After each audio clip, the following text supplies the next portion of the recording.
itu tidak ada negara Palestina, tidak ada bangsa Palestina. Yang ada waktu itu di sana adalah negara Ottoman Turki. Ini adalah pembelajaran sejarah sebaiknya bangsa Indonesia, terutama generasi Z dan milenial, harus menonton podcast ini ya. Kenapa? Podcast ini luar biasa bagus ya.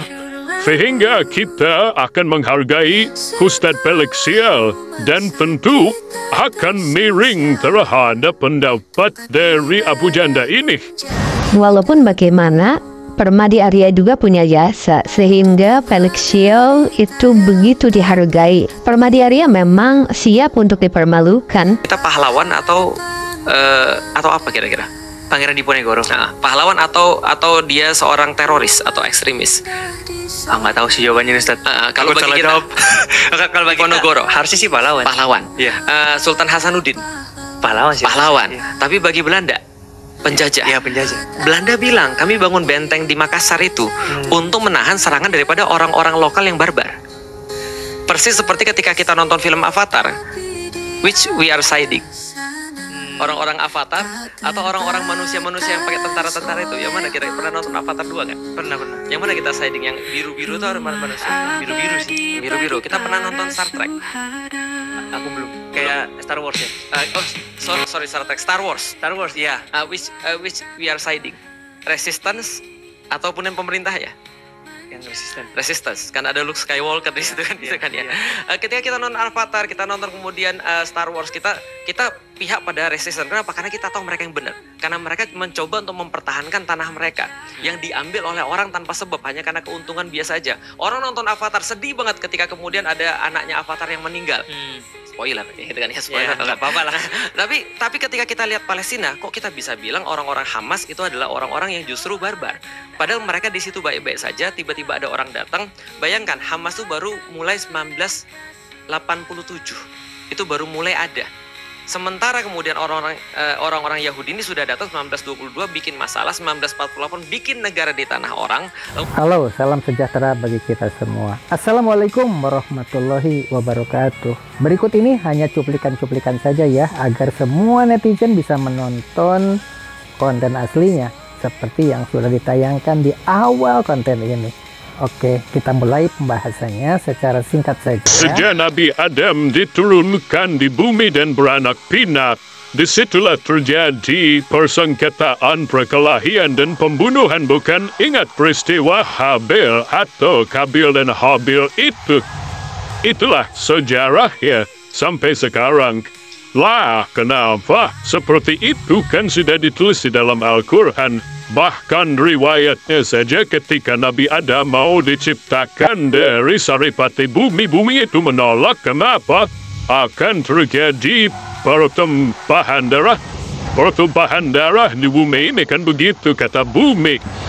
Sebenarnya dialog antara malaikat dengan bumi ini, dan Allah menjelaskan, itu hanya sekadar untuk menjelaskan kepada umat manusia bahwa akan terjadi seperti itu. Allah Maha Tahu dan Maha Bijaksana, Maha Mengetahui, ya kan? Nah, sekarang bagaimana dengan adanya Abu Janda? Nah, Abu Janda ini sebenarnya dinamika berpikir yang terbalik ini membuat kita semua terfokus kepada pembicaraan Felix Sial. Tanpa Abu Janda yang berbicara, mungkin tontonan sejarah sesuai fakta itu tidak akan menarik lagi. Sekarang semua orang hanya membaca, oh ternyata Abu Janda itu ngawur. Felix Sial ini datanya jelas. Ingat waktu Abu Janda dirujak tentang bendera Islam. Waktu itu, habis ya kan, sampai mengatakan kata Felix Sial, yang namanya orang sudah kecembur kali, kecembur sungai, apapun dia ambil jerami saja, dia raih untuk bisa menyelamatkan dirinya Muhammad sendiri. Sallallahu Alaihi Wasallam. Inilah Al-Roya Al-Liwa.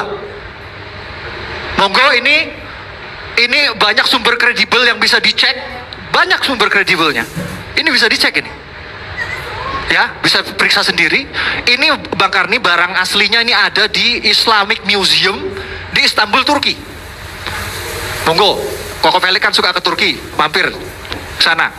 Jadi itu bahkan di kutipan sejarahnya itu jelas bahwa ini dulu Rasulullah Muhammad SAW menyerahkan bendera ini kepada Sayyidina Ali bin Abi Thalib radhiyallahu anhu pada Khaybar ke-7. Jadi jelas sejarahnya. Mudah-mudahan ini bukan bagian daripada kesombongan.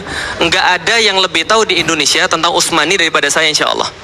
Dan bendera yang tadi disampaikan itu bukan bendera Rasulullah, itu bendera Utsmani.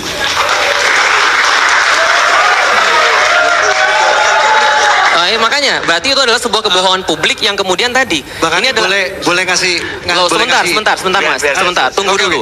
Katanya tadi nggak boleh ngomong dulu. Piye toh? Gitu kan ya. Baik. Jadi artinya ini adalah kemudian sebuah hal pembohongan yang kemudian sebuah penggiringan opini. Bahkan inilah hate speech yang sebenarnya. Lah kenapa? Dari tadi kalau misalnya difahami dan didengarkan, inilah ucapan-ucapan provokasi tadi. Gitu kan ya. Oke, itu yang pertama. Yang kedua, bendera yang tadi diklaim sebagai bendera Hizbut Tahrir itu adalah bendera Rasulullah Sallallahu Alaihi Wasallam. Hadisnya jelas. Anib ni Abbas, royatu Sallallahu Alaihi Wasallam saudah, waliwa'uhu abyad. Saya nggak usah artiin ya, insya Allah ya. Artiin, baik. Baik, terima kasih. Sesungguhnya bendera Rasulullah Sallallahu Alaihi Wasallam itu warnanya putih dan panjinya berwarna hitam. Artinya sudah jelas sekali ada warna putih dan ada warna hitam di situ. Dalam kemudian hadis yang lain dikatakan maktubun alaih la ilaha illallah Muhammadur Rasulullah. Permadi Arya setelah dipermalukan secara nasional, hampir tidak ada satu berita pun yang membela Permadi Arya atau Abu Janda itu. Data yang dia sampaikan itu benar-benar ngawur. Kebetulan admin sudah tangkap Kapahit, tidak ada bendera di sana. Ternyata sekarang setelah dia dirujak rame-rame, bahkan boleh dikatakan dipermalukannya luar biasa ya, dikira akan selesai. Sekarang masih saja dia bikin ulang berkata tentang Palestina, seolah-olah Palestina itu tidak ada, yang ada adalah Ottoman katanya. Ya Allah, kok ada ya orangnya seperti ini gitu. Kita tinggal ketika di Indonesia lagi dijajah oleh Belanda. Tiba-tiba setelah 300 tahun kita dijajah oleh Belanda, tiba-tiba ada yang bilang di antara kita, ada Belanda datang nawarin Indonesia bagi dua aja.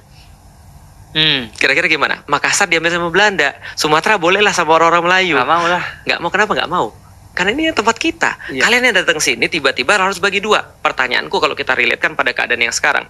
Israel itu didirikan di tanah Palestina. Yang mereka ambil dengan jaminan orang-orang Inggris. Seperti tadi cerita tadi.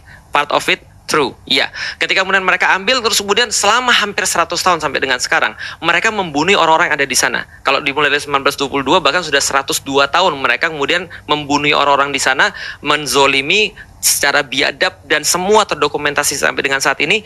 Tiba-tiba setelah 100 tahun negara bagi dua. Oh, besok Cina akan bilang begini. Oh, jadi bisa ya kayak gitu ya. Jadi hukum dunia sekarang begini ya. Cina punya pasukan kuat nih. Lalu kemudian bilang, gua boleh tes nih di Indonesia nih. Datanglah kemudian tentara Cina ke Indonesia. Kenapa Cina, Ustadz? Karena saya kan orang Cina. Gitu kan ya. Datanglah orang Cina ke Indonesia. Lalu kemudian ketika orang Cina datang, tentaranya kemudian membombardir Indonesia, menang. Lalu kemudian dia bilang, mulai dari sekarang NKRI bubar, sekarang semuanya adalah milik Cina, semua nggak berlaku lagi. Ini ada hubungan dengan perjanjian Oslo dan Two State itu tadi ya, Ustaz? Betul. Nah, perjanjian apa? Di atas kemudian tanah orang lain. Jadi ini sama kayak kemudian Belanda datang lalu mengadakan perjanjian untuk membagi dua wilayah Indonesia. Atau bahkan sekarang bukan bagi dua loh. Israel punya sekitar hampir 90% wilayah-wilayah yang ada di Palestina. Sementara kemudian orang-orang di Palestina dibagi West Bank sama Gaza itu pun dihancur leburkan. Nah, ini kan segala macam kejahatan udah terjadi, tiba-tiba in the end of the day kemudian dibilang ya udah kita bagi dua aja. By the way, pemutar balikan fakta ketika mengatakan bahwa Hamas yang menolak pertama kali adalah Israel.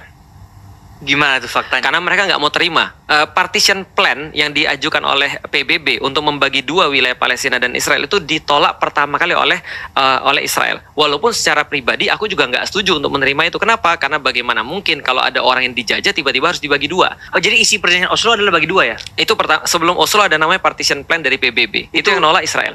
Oh, jadi partition plan ini yang belum dibahas sih sebenarnya di podcast sebelumnya. Betul.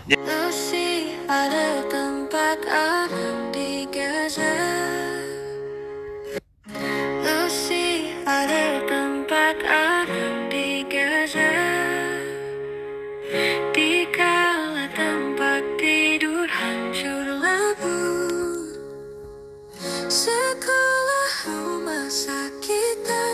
tersisa. Tempat ibadah pun jadi debu. Di tengah derita yang tak bertepi,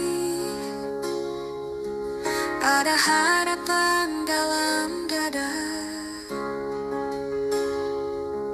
Rumah indah di surga menanti bagi semua para pahlawan cinta. Tempat aman di Gaza tujuannya, bukan di sini tapi di atas sana. Tak terbatas oleh waktu. Rumah abadi bagi para syuhada. Mereka berjuang tanpa henti, menjaga cinta dalam hati. Meski dunia seakan mati, ada cahaya yang menemani. Mereka tak pernah sendiri, ada cinta yang mengalir deras di setiap doa dan air mata. Menguatkan mereka selalu.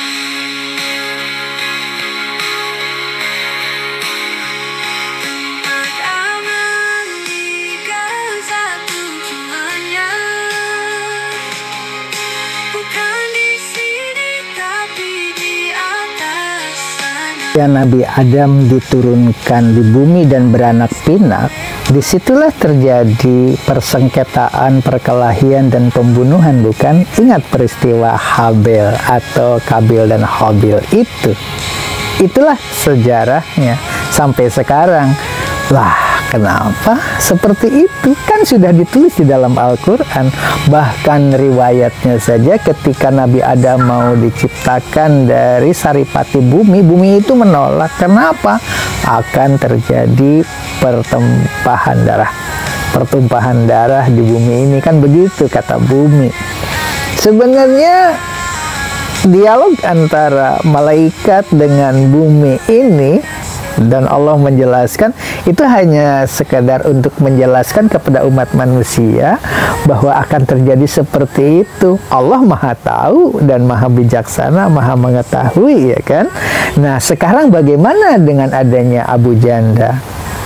Nah, Abu Janda ini sebenarnya dinamika berpikir yang terbalik ini membuat kita semua terfokus kepada pembicaraan Felix Xiao.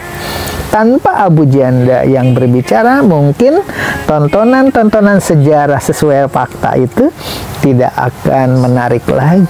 Sekarang kan semua orang akhirnya membaca, oh ternyata Abu Janda itu ngawur. Ibadah pun jadi debu. Di tengah derita yang tak bertepi, ada harapan dalam dada. Rumah indah di surga menanti bagi semua para pahlawan cinta.